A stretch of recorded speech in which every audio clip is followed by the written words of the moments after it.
एक आवेदन में आप अवैध कब्जा हटवा सकते हैं और जो व्यक्ति ने अवैध कब्जा किया है उसके खिलाफ कार्रवाई होगी और हो सकता है उसकी सारी संपत्ति जब्त हो जाए। तो हम बात करेंगे एक आवेदन में कब्जा कैसे खाली करवाएं, भूमाफिया पोर्टल की सरकार ने क्या व्यवस्था कर दी है जो आप बिना कोर्ट कचहरी जाके जो है अपना कब्जा खाली करवा सकते हैं साथियों। ठीक है, और मैं आपसे कहूँगा अगर आप कोई भी बेहतर विशेषज्ञ द्वारा कानूनी सलाह लेना चाह रहे हैं तो हमारा कॉन्टैक्ट नंबर जो है वीडियो के डिस्क्रिप्शन से मिल जाएगा, ये दिया गया है। निर्धारित फीस जमा करके जो है आप व्हाट्सएप पे मैसेज करें, डायरेक्ट कॉल ना करें, बात कर सकते हैं। ठीक है जी। और अगर आप जूनियर एडवोकेट हैं, ठीक है, तो आप कोर्ट ड्राफ्टिंग नियम ई बुक ले सकते हैं। 390 रुपये इसकी फ़ीस है। जैसे इसमें कई चीज़ मिलेंगी, स्टे के लिए, अवैध कब्जा निर्माण रुकवाने के लिए, ठीक है, स्टे कैसे लें, दाखिल खारिज रुकवाने के लिए, कब्जा हटवाने के लिए नियम ड्राफ्टिंग, यानी कि कब्जाधारी की बेदखली के लिए वाद, वो भी आप कर सकेंगे। मकान बंटवारा, वसीयत, प्रॉबिट और ज़मीन विवाद धारा 145 की कार्रवाई भी आप कर सकेंगे। तो ये सारी चीज़ें आपको मिलेंगी, स्क्रीनशॉट ले लीजिए। अगर चीज़ें अच्छी लगे तो व्हाट्सअप करके आप ये ई बुक ले सकते हैं। 390 रुपये फ़ीस है। अब आते हैं सीधा अपने टॉपिक पर कि एक आवेदन में कब्जा कैसे हटवाएं। जैसे मान लीजिए सपोज दैट कोई व्यक्ति यहाँ पे जो है, ये आपकी ज़मीन है, खसरा संख्या 98 है। किसी व्यक्ति ने यहाँ पे आपका कब्जा कर लिया है, यहाँ पे कब्जा कर लिया है, कोई पूरे पे कब्जा कर लिया है।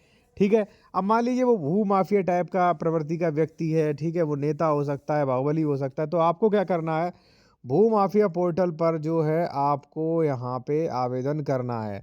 आपको साइट खोल लेनी है। साइट खोलने के बाद भू माफिया पोर्टल पर क्लिक करेंगे। क्लिक करने के बाद जो है कुछ इस प्रकार से यहाँ पे आएगा। ध्यान रखें, यहाँ पे निजी संपत्तियों पर अवैध कब्जा हटवाने की शिकायत प्रशासन पर प्राप्त होती है, यानी कि निजी ज़मीन है, सरकारी ज़मीन है, उस पर आप कर सकते हैं। ठीक है, और ये इसीलिए बनाया है जिससे भूमाफिया द्वारा अवैध कब्जों के प्रकरण में सामान्य जनमानस की शिकायतें सुनी जाएं और उन पर कार्रवाई हो जाए। देखिए, भूमाफिया पोर्टल टास्क का गठन किया गया है, पूरी टीम का गठन किया गया है। जब आप यूपी राजस्व सहायता में देखेंगे सबसे लास्ट, तो वहाँ पे मिल जाएगा।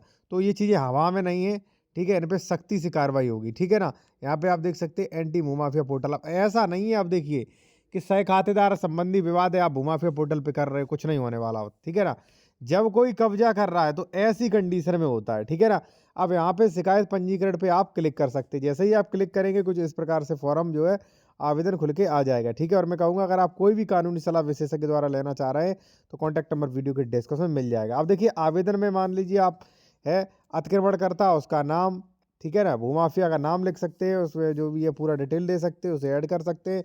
ठीक है, और यहाँ पे अपना ग्रामीण क्षेत्र, भूमि प्रकार, आबादी या कृषक जो भी है, अतिक्रमत मतलब भूमि का प्रकार क्या है, ठीक है, भूमि की श्रेणी क्या है, जिला मतलब प्रदेश, जिला, तहसील, विकास खंड, ग्राम पंचायत, राजस्व ग्राम, थाना, विषय श्रेणी, गाटा संख्या और खतौनी संख्या। ठीक है, और आवेदनकर्ता का विवरण, ये पूरा आप दे सकते हैं। और ध्यान रखें साथियों कि झूठी कार्रवाई आप ना करें। ठीक है ना, क्योंकि इसमें एक शपथ पत्र भी आता है। शपथ पत्र क्या, आपको बस टिक करना होता है कि मैं किसी के बारे में झूठी शिकायत नहीं कर रहा हूँ। ठीक है, मान लीजिए मैं हूँ, आपकी ज़मीन पे कब्जा कर लिया, आप कब्जा कर लिया तो आप इस पे ज़रूर आवेदन कर सकते हैं साथियों। यहाँ पे आपको लाभ मिलेगा। अगर मान लीजिए फिर भी नहीं मिलता है तो आप उठा के स्पीड पोस्ट कर सकते हैं यहाँ पे बोर्ड ऑफ रेवेन्यू को, या मान लीजिए सीएम जो है उनको कर सकते हैं कि भाई इन पे जो है इस पे कोई कार्रवाई नहीं हो रही है। ठीक है ना, ध्यान रहे साथियों, अगर मान लीजिए आपका कोई सह खातेदारक का विवाद है, बंटवारा चल रहा है, सीमांकन का विवाद है, तो वहाँ पे ये बहुत ज़्यादा असर नहीं कर रहा है। बाकी जो भूमाफिया है जो उनको सबक सिखाने के लिए ये पोर्टल काफ़ी है। ठीक है, और अगर मान लीजिए आप जूनियर एडवोकेट हैं या कानून की बेहतर जानकारी लेना चाहते हैं तो ये कोर्ट ड्राफ्टिंग ई बुक ले सकते हैं साथियों। ठीक है, इसी के साथ धन्यवाद।